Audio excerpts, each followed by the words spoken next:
today? How are the spirits? Very good. So good afternoon, everyone.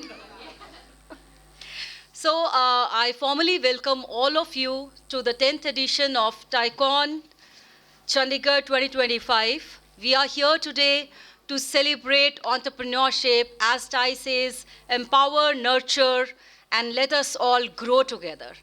So let's all give it up once again for all the audiences here, sitting here with me, ready to learn.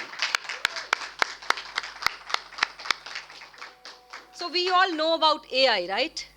As I was telling my friends, I know A stands for artificial, I for intelligence. Now we are way beyond this. 6 years, 7 years old kids, they are using AI. Everyone is, right now we can say that they are using AI. Can I have a raise of hands? Who all say that we are using AI? Other than ChatGPT? Thank you. So, AI is transforming the go-to-market strategies from hyper-personalization to predictive analytics. This masterclass brings insights from Silicon Valley on how startups and enterprises can leverage AI to accelerate growth, optimize customer acquisition, and scale globally. Learn the key GTM playbooks that are redefining success in the AI area. We have this masterclass called Go to Market in the Age of AI, some learnings from Silicon Valley by Mr. R. Paul Singh. Mr. Singh, he is an entrepreneur, CEO, and advisor to many B2B SaaS startups. He had 4 successful exits as a founder. Helping entrepreneurs in his passion, he takes entrepreneurship classes at Northeastern University and UC Berkeley. He is mentor at Google Launchpad and volunteer at TiE, helping entrepreneurs in their startup journey. He served on the board of TiE Silicon Valley and helped organize TiECON, one of the largest entrepreneur conferences in the world. Rather than being a passive advisor, he takes operational roles and have been CMO, CRO, and executive board member helping first-time entrepreneurs. So my friends, let's welcome Mr. Paul with a huge round of applause. Thank you.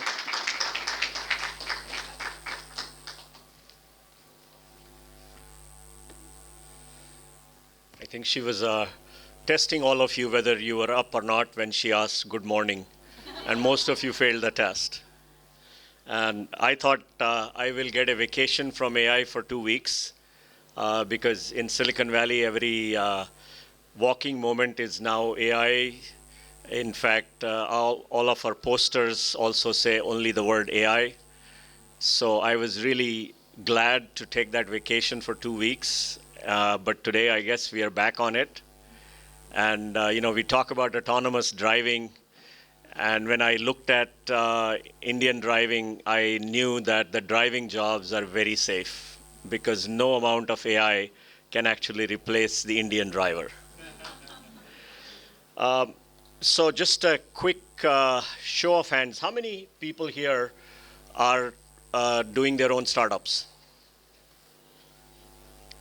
And how many people here want to do their startups? Okay. Perfect. So I'm going to make this session a little bit interactive. Just my background, who am I? I have been fortunate enough to have succeeded 4 out of 5 times that I tried.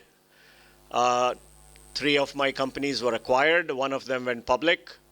And then 1 other didn't make it. So I also teach entrepreneurship at a university, as well as for TiE Silicon Valley, we conduct what is called as a mini MBA in entrepreneurship. We try to do that generally in the evening hours of our time, which is morning here. So the classes start usually about 8:30 a.m. India time right now. So if anybody is interested, you can, Google it, TiE Mini MBA, TiE Silicon Valley. Our session is we do 2 cohorts a year, and the second cohort is starting on March 10th. So you can sign up if anybody is interested. You come, we have a video-based self. You watch the videos for a couple of hours for each class, and then we make it an interactive 2-hour class. Me and another one of my good friends, I teach 2 classes, he teaches the other 3, and then 1 we jointly do. So it's a 6-week class. The goal is, in the end, you can get your pitch together that you can pitch to anybody. Okay? So enough of that. Let's talk about the topic of today. And that is founder-led GTM, go-to-market. I will talk about why I say that, and then we'll talk about sales and some 6 steps. I will give you a framework that has worked for me. So, by show of hands, how many people think which of these 2 jobs are the most important for a founder? Sales and marketing, how many people think that? How many people think funding is the most important? You guys all passed the test. Unfortunately, in Silicon Valley, if you ask somebody, people think funding is what is going to help them. It is the other way around. Because if you cannot sell, no amount of money can fix it. So how do we sell? How do we market? How do we go to market is the topic. So let me take a startup and put the 3 phases of a startup journey. The first phase of the startup journey is what I call a problem-solution fit. This is a phase where you really don't know many things. You are still sort of trying to figure it out. Startup is essentially, how many of you have worked in big companies? So in big companies, you have a lot of data available from the past. In startup, there is nothing there. It's foggy. That's what makes a startup. That's the thrill that we all live for. It's very foggy. You have to manage your way in the fog. So in that fog, the first phase is when you are trying to really figure out what do you stand for, who is your customer, what should you tell them. Even though you may have a product, it doesn't matter. So that's the phase 1 I call problem-solution fit. In that phase, you, the founder, have to learn how to sell. How many of you are engineers here? So we all have a same problem. I used to be an engineer. I am only dangerous now. So we all think selling is beyond us. But I'm telling you, if you don't learn selling, you can never be an entrepreneur. We learned the hard way, so start learning now. I will tell you a little bit of a framework on that, but just watch that. So if your startup really makes through the next phase, we go to the product market fit. We all think we have a product market fit too early, and most of us fail at that. And there is no one product market fit. Your product market fit might exist for 6 months, and then suddenly your competition just overrides on top of you. So it has always got to be changing. This is the phase when you can hire a salesperson. Most engineers think when I start a company, I'll hire a salesperson. Worst mistake you can do is hiring an outside salesperson. And I will tell you why in a minute. So when your company reaches a certain point, it goes to the 3rd stage, where it doesn't matter who you hire for sales. It just works. We all wish we reached that point, but it's a very tough point.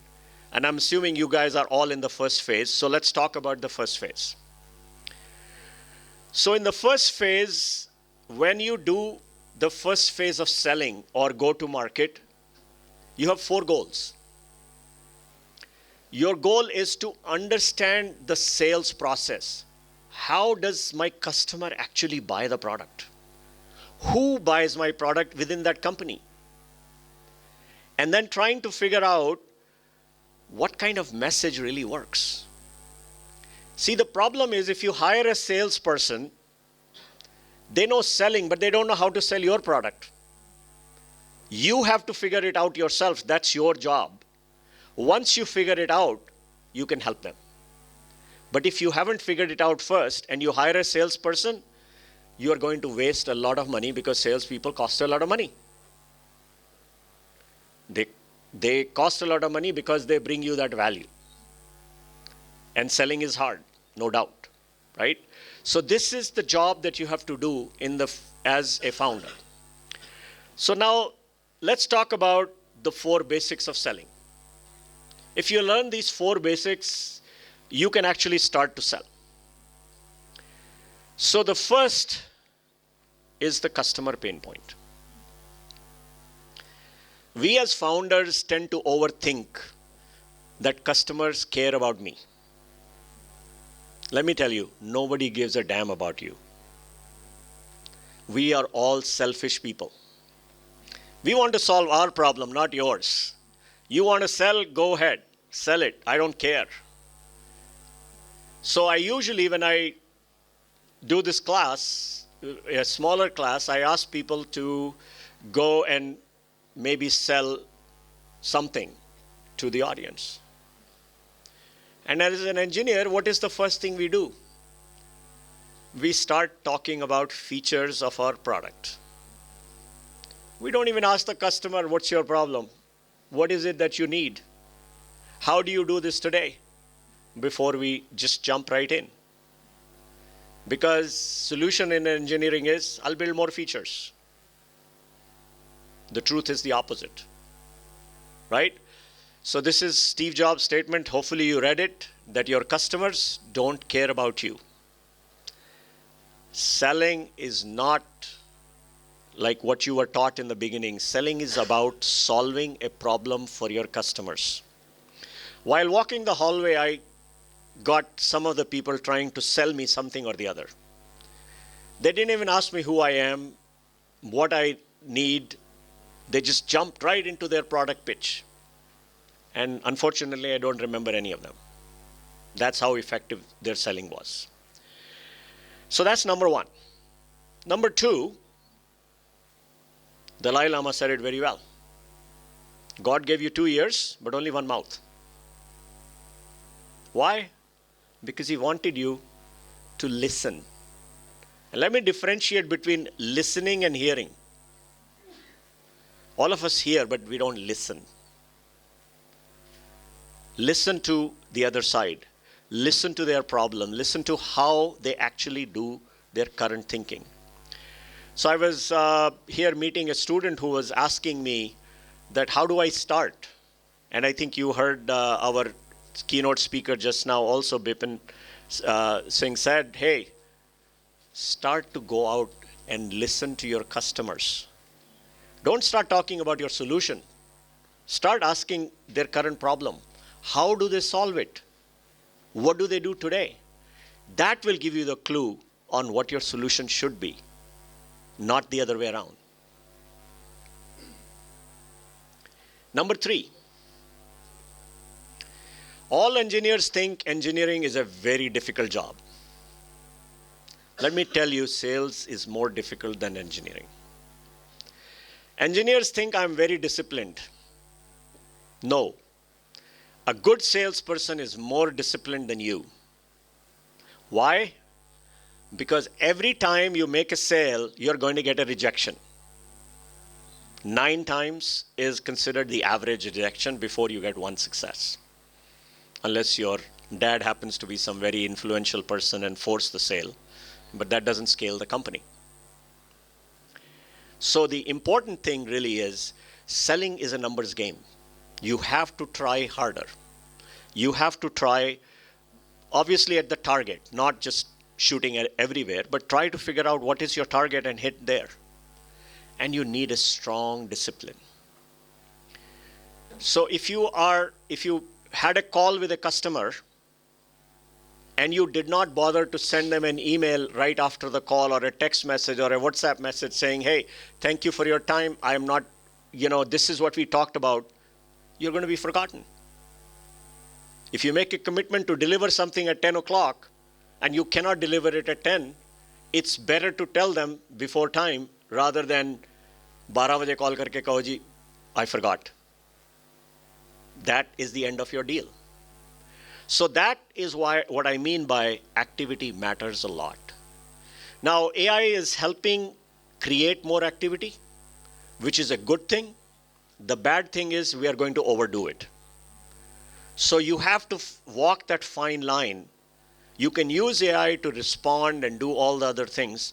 In fact, I recommend everybody whose language is not English, like all of us, even though we have been in English medium schools, you should always have like something like a Grammarly or some other tool so that while you are writing, you know that you're getting none of these mistakes in how you communicate. Because as soon as you have those mistakes, your customer loses confidence. Because they think, if you cannot write a proper email, how can I trust you with this 100,000 1 lakh the order that tonu de diya, right? So this is why it is important. Another rule of sales is relationships matter. A lot of times we actually just believe in transactional relationship. Tusi mainu kar do, main tonu kar danga. That doesn't last. And in fact, in the age of AI, my prediction is that face-to-face selling is going to become more important than online selling. Because we are going to overdo online selling. Customers are already ready to tune us out. So how you build the relationship with somebody is really important. If I meet you in a social media, I can ignore you. If I get an email from you, I can ignore you. But if I have met you in person, it's much more difficult for me to say no in the same way. So long as you're not doing a hard sales pitch on me. Try to understand, hey, what is it? Maybe there is a match here, maybe there isn't. Sometimes a good salesperson knows when to walk out. It's not always that everybody's going to buy your product. So it's really important. So let's talk from sales to building our first selling motion. So this is a 6-step process I'm going to walk you through. The first one is ICP. Does everybody know what ICP is? So you guys are all trained. But I can tell you that 95, 99% of us always make a mistake on what is our ICP. Even after we have sold 5 customers, we still don't know what is the right ICP. If we are doing a B2B business, there is the type of business you select, and then there is the B2C aspect, which is a consumer. If I'm selling a consumer product, I probably have to sell to maybe the husband and wife, maybe wife and kids, but it's not a team of people. When I go to sell to businesses, I have to sell to a team of people. And they all have different goals, right? They are not buying your product because they want to. They are buying your product because it is going to help them in their career, or it's going to help them do their job. So how you position that is really important. So what kind of business should you select? You could do this as a vertical industry. You could be doing any industry vertical if your expertise is in that. You may be also operating in a very small area, which is very well known to you as a start. That could be one way to differentiate. You could be doing after small to medium business, where the decision is faster, but also the sale price is going to be low. Or you could be going after the large companies because that is the system you have developed. It depends on understanding what kind of technology stack your customer might have and how much you're going to add on it is important. Or there is an industry challenge that is happening that you are going to meet. So all of those things you have to figure it out. The other thing that is important, like I said, B2B buying is a team exercise. It's a team sport. How you enter the account is not how you close. So as soon as you go get to know your customer, what we do is we come up with the organization chart. We figure out who is red, doesn't like me, who is green, my friend, who is yellow that I should have gone to, but I haven't yet had the time to talk to. And then who is the gatekeeper? You do your software product, for example, and suddenly they tell you, oh, you don't have a SOC 2 compliance, I'm not going to buy from you. Or you don't have an Amazon certified engineer, so I'm not going to buy from you. So all of these things you have to figure out, how does your product really work and how does it get combined in this process. Now, customer has no urgency to buy your product. Let's be very clear.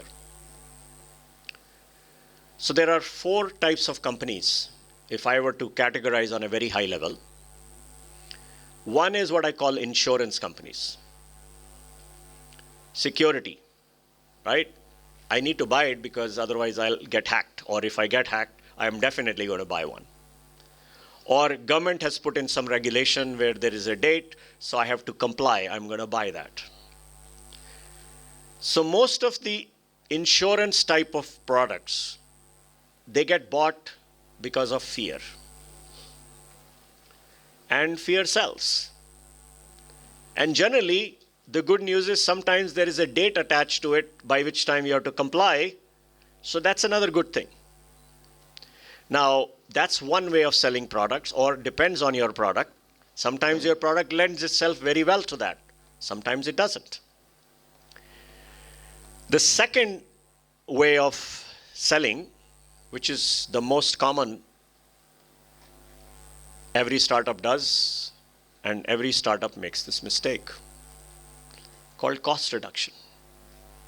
I go to my customer, oh, I'm saving you $20,000. I had a small startup come to me and said, I have built an amazing product, but I can't get an attention from the CIO. I said, okay, how much does your product save? He says 80%.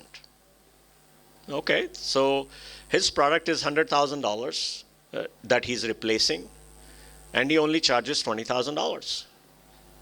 I said, well, what's the budget of the CIO? He says $100 million. I said, there is your problem. A CIO is not going to bet his job on your $80,000 saving. He's got a budget of $100 million. There is no reason for him to switch. You haven't given him a reason to switch. So that's why you're not going to be ever able to make that sale. Then on the other hand, I had a situation where we were talking to a very large company that makes these drinks, and they said, our transportation bill is $300 million. And we said we can give you 10% savings. And they said, if you give me 10% saving, you can keep the 5. That was an easy sale. So cost saving has to be relative to the problem you are solving. Not always works. In fact, cost saving is probably the worst way to sell a product. So what's the better way? The better way is new revenue. Showing your customer how they can make new revenue. Or they can do things they could not do before. Innovation is another good reason these days to sell. That companies want to be innovative. They want to solve the problem in a different way. They're ready to try a new way, but you have to show them the benefit. So these are the 4 ways, and then there are the social startups, which also solve a social problem, which I have not included here, but those are another very well viable ways to sell. So figure out what is that driver. Now, let's identify the sales triggers. There is a trigger when a customer buys. The general rule is every time there is a new executive in a company, he or she only buys for the first 18 months of their career. After that, they become lazy. They get comfortable. And the one who has been in job for 10 years and has never bought from a startup is never going to buy from you, so don't waste your time. Find a company that is innovative. Find a company that is going to risk a little bit to go to a startup and say, I'm going to give them a chance because they solved something for me that nobody else could. Look for the priorities of the CEO. Because every time you look in their IPO statements, you will see what the CEO has said this year, what I'm going to focus on, which means every executive is now thinking, I have to make my CEO happy. If a company has raised new money, they have money to spend. Good indication. And this last one I learned from my son. He is in sales, and he would always look for the recruiting pages of companies. And I said, why? He says, that's how I figure out what are they hiring for, which means I know where they are growing. If I can actually provide a product in that area, or I have my product, then I know this is the right company to go after. Now, it just so happens many recruiting ads are fake, but still, it's a good indicator. So here is what an ICP really looks like once you get done. Where I've identified, this is my company profile, this is my buyer persona, and this is my user persona. Because these are the two people in this decision, for example, and I put together what they look like. Now, we can't go through each of them, but this at the bottom you can see there is it's from one of the VCs. They have put together a really good one article that I used for this purpose. Okay, so we did the first most important thing called the ICP. Now let's go to the next one. And that is, how do I find my first customer? So if you happen to be a B2C company, or B2B, you could be focusing on an SMB, small medium market, or you could be focusing on an enterprise. Now, for all of them, there are slightly different rules. For a B2C, I am looking for at least a validation from 25 to 50 people if my product is costing small amount of money. And if I am doing a SMB, B2B SMB product, that also I need about 25 to 50 people to validate. Because if that many people don't try, I will never know whether I have the right product. And then if I'm doing an enterprise selling at $50,000 and above, even with a 5, I can get a very good validation. So you figure it out what you need. Now I want to select my first few customers. And a lot of times what we do is we go to our friends who have no need for my product. And they oblige me and they buy the product. And then when I ask them, did you ever use it? They said, I had no use for it. Or they're just being nice to you and they'll say, yeah, I think it was good. They're not doing you any favor. You're going to get the wrong customer. It is important to find the right use case, right? If you have developed a product for a child and you are selling to somebody whose kids have already grown or some single person who doesn't have a kid, you're not going to make it. You're going to get wrong ideas. And then obviously warm intros help, because otherwise people don't have time for cold calls. Nobody wants to really take a cold call, at least not for a product that is not yet known. So you have to try to find a warm connection. And then, like I said earlier, you want to have an early adopter. A customer who has an early adopter mindset helps you build the business better. If you go to a company which really doesn't know how to buy a product from a small company, like a very large company where they have very long process, you might get stuck in it and never get out of it.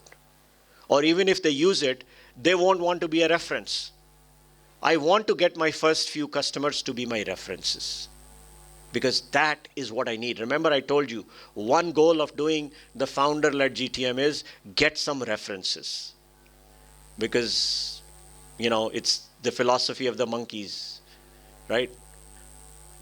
Everybody wants to copy the other. So you have to create that copy first. Now, there are many list building tools if you are doing a B2B business. But the rule that I tell you is a rule of 10 to 1. If you have 10 initial meetings with your customer, you should be converting 1. If you are not even converting 1 out of 10, you got to think about something is wrong. Now, if you have converted 1, you should be able to repeat it at least up to 3 times yourself. And if you have achieved that goal that you can repeat that thing 3 times, now you can hire anybody to do it 10 times, 100 times, doesn't matter. So that's the framework I suggest that you try. Now, there are many other sources for, getting your inbound lists, making them stronger: product hunt, PR, email, social, all those things. You are all very familiar with it, so I'm not going to spend a whole lot of time on that. If you are in B2B, LinkedIn Sales Navigator is a must-have tool. You got to get good at it. But the challenge of LinkedIn Sales Navigator is there's no intent. So you really want some intent. Sometimes you have to buy tools like Zoom Info and other intent tools to know what is the intent. There are a lot of cold list tools. Most of the time they don't work, but sometimes they do work. However, for cold lists, you have to follow the rules. Maybe in India there are no rules, but if you were selling it to the US, you could be tagged in for spam. And even in India, Google is going to start reducing your email capabilities. You may not realize that your email stops being delivered after some time if you continue to do cold. If people don't read your emails, they don't open it. Google, Microsoft are 2 companies which have the last lot of emails going through. They will stop reducing your ratings. There is a whole science around cold emails and how you tag them and all of that. If you are not familiar with it, I'm sure on the web there are millions of courses you can take and follow them along, because otherwise your system will stop working, right? There are other ways. You can buy an opt-in list from one of these companies which are supposed to be opt-in, and therefore you're a little bit better off. Here is a list of some cold list building tools. Again, like I said, there are lots of pluses and minuses on each of them, and so be careful in how you use it. Let's talk about number 3, messaging and outreach. So we'll talk about the fundamentals of messaging, type of messaging you need as a startup, and both the inbound and the outbound. So again, number 1, remember, focus on your customer pain points. I read many companies' websites. This is sometimes a hobby for me to see how they position it. 90% of the time, I can't figure out what they do. They have so many jargon buzzwords that nobody can figure out what exactly they do. And they never talk about the pain point that they solve for their customers. So put yourself in your customer's shoes. Focus on benefits, not on features. Customers don't buy features. Okay? So this is one of my very close friends who is a marketing expert. She basically put this together to say, look, you have to develop a story. Stories sell, right? India is a land of movies and plays and dramas. We have dramas everywhere. So your customers want to hear the same drama. Create that. When I look at your website, it should tell me a story, not a boring story. It should flow in a certain way. So own the playing field. Tell me what's your competitive advantage. What is the typical customer problem you are solving that makes you the special? Tell me who cares most about the problem. Who is the customer you're targeting? It should be visible when I look at your website, who is the customer. Without saying it, it will be clear. Make it urgent. What evidence? Sometimes we even manufacture the evidence to show why you should do this quickly. Why is now the right time to buy this? And then comes, how do you tell them how you solve the problem? That comes much later. Don't focus on that. Focus on getting my attention first, right? So what kind of messaging you will have to do? Website is a must, because everybody's going to go to your website and check it. Most of the time we do a one-page website. Sometimes it's a good start. But obviously you got to continue to evolve it. A lot of times when you talk to a customer, they'll say, okay, send me the information. You need to have like a one-pager you can send, which is nicely formatted, nicely worded, but tells you your story in a good way. You're going to send more emails. You got to create the master copies. Use any AI tools, but make sure it is in your voice. Whenever I use these tools, they give me the same form, boring emails. Unless and until you tell them, hey, here is my style, here is my voice. Now tell me what I should do. For this reason, I find of all the things, writing a better email copy comes from Claude. C-L-A-U-D-E, Claude.ai. Sometimes better than ChatGPT, sometimes I find Google gives a better copy. So it's a trial and error. Don't depend on one system. They're all free. So use them, right? You don't have to pay for any of them until you need them to the next level. Create a social post out of it. Create a phone transcript if you are going to have people call. And then you have to create the quality content. By quality content, I mean quality content. A lot of us create junk content. It's better to have less but high quality content. Something that tells your story very succinctly.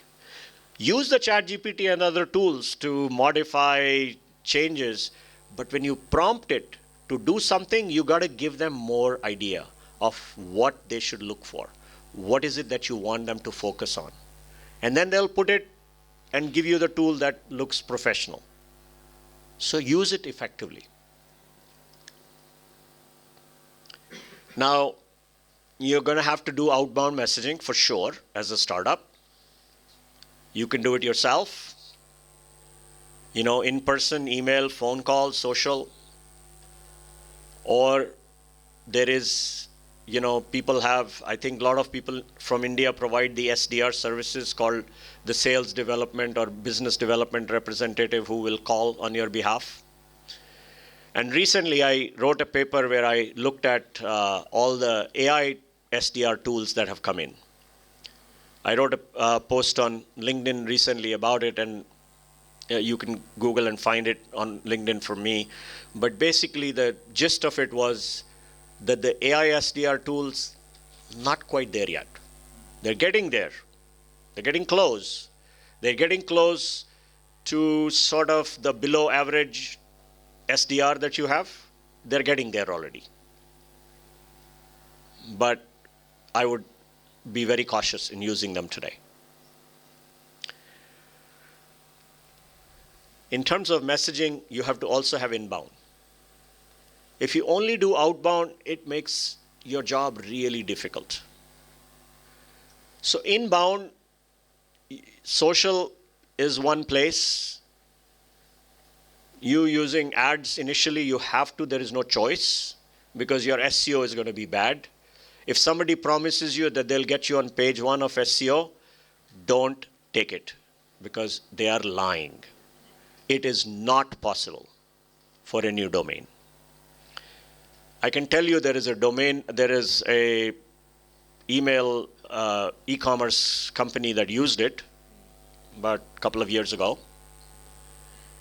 And they were made number 1 by this black hat technique. And Google blacklisted them. Their revenue went from $100,000 to $10,000. So be careful. Okay? But SEO's importance is going to get lower and lower because these days we don't even go to Google. We just search on, Perplexity, Google, AI or ChatGPT or something. So it's going to get less and less.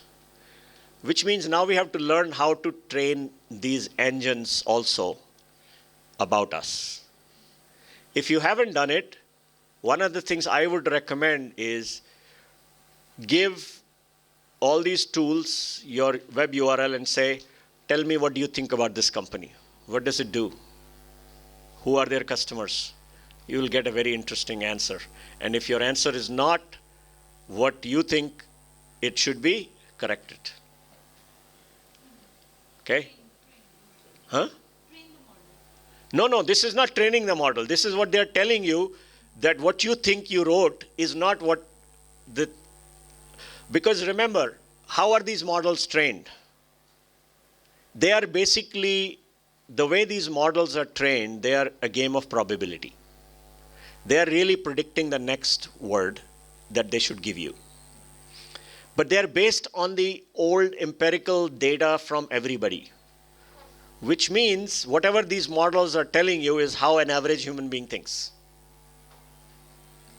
So therefore, you should use this to see if these models are seeing you that way or not. And if they are seeing you, your users will too. Okay? So now, we got through the idea of the messaging. Now it's time for us to understand our sales process. If I'm selling a consumer product which gets sold in, one sitting, I don't need too much sophistication. I understand how my consumer buys. He or she comes to an e-commerce site, and I run an ad at an e-commerce site, and they maybe end up buying my product. But if I'm now selling a very large services contract, I know that my customer is going to go through 3 to 6 months of cycle.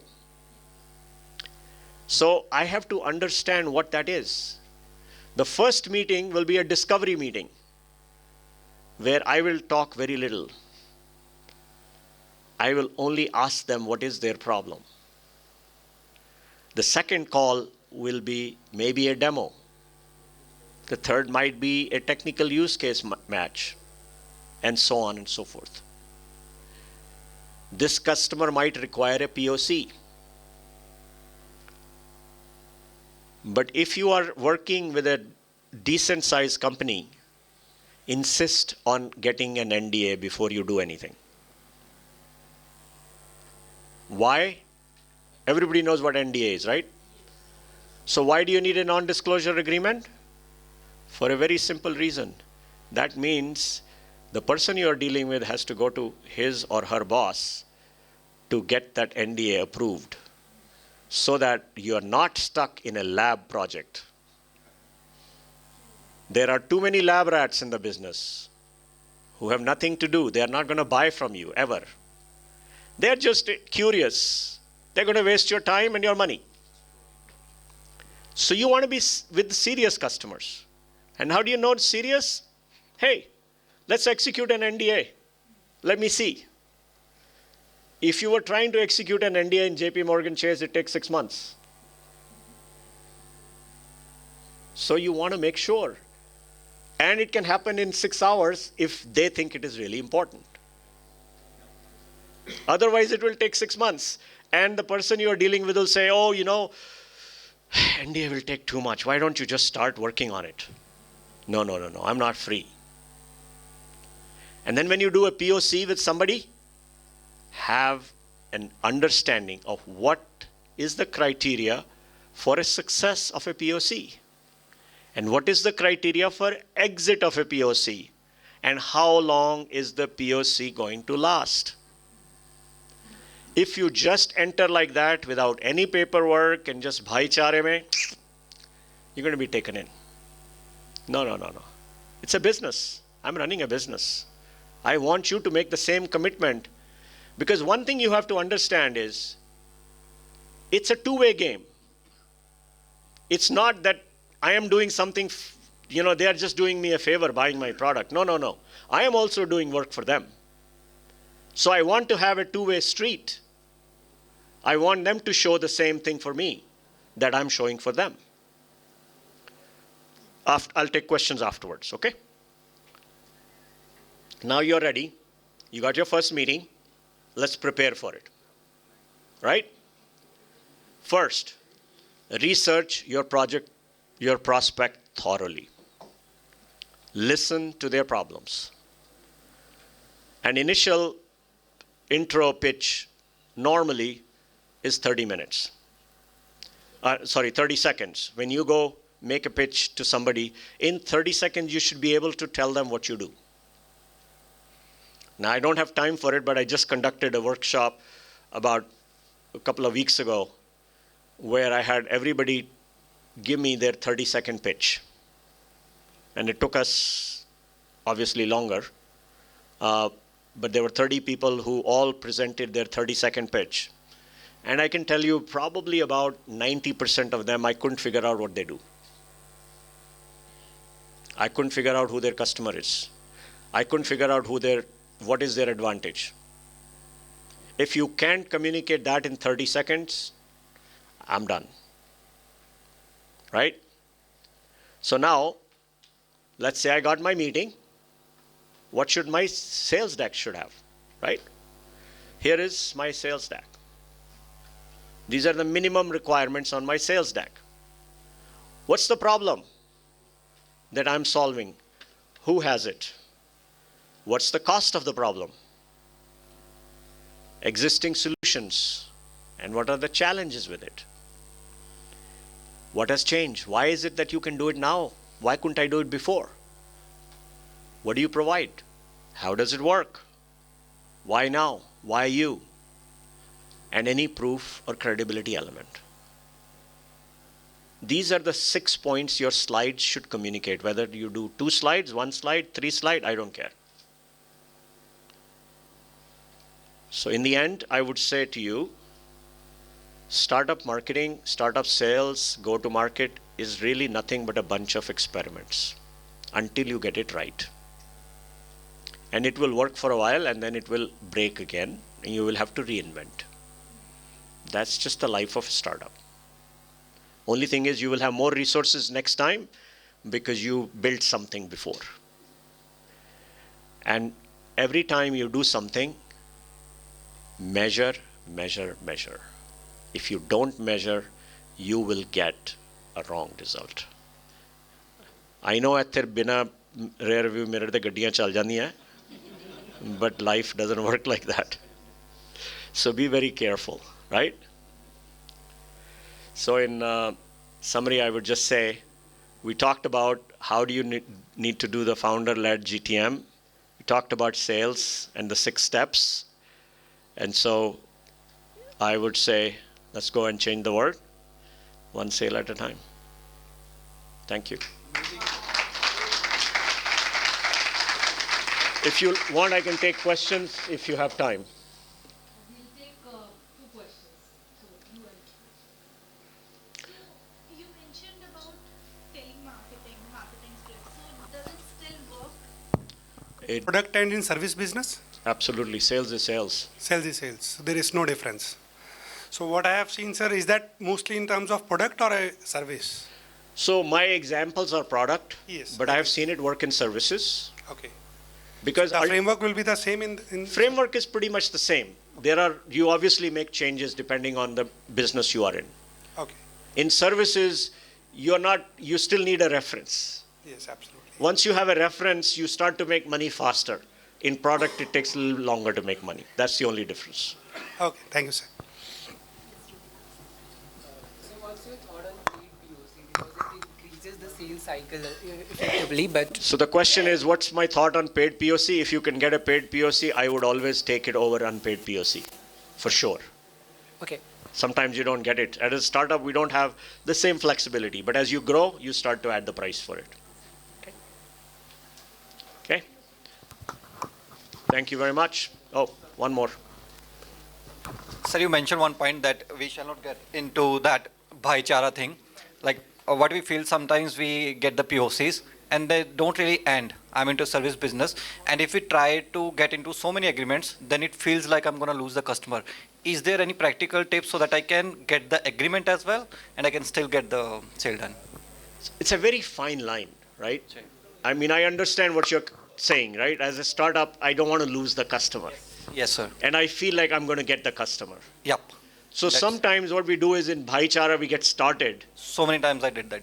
But at that point, I need to put some stop at some point. If I don't put the stop, I am burning money. True. Unless it's a paid POC.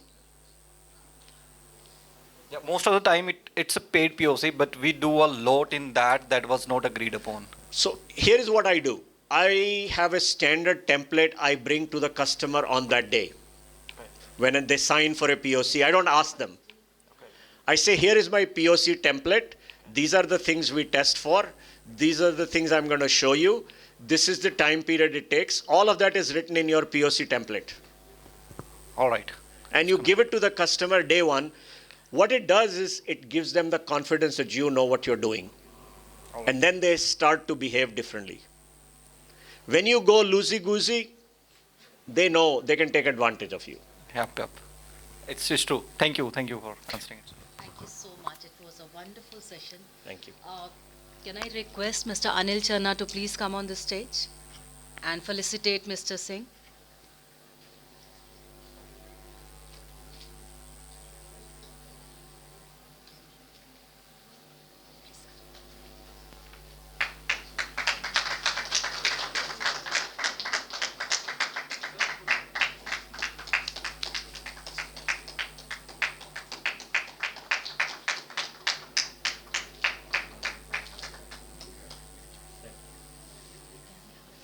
Can we have the hall owners to please come and have a picture? Mr. Abhiraj. Mr. Abhiraj, are you around?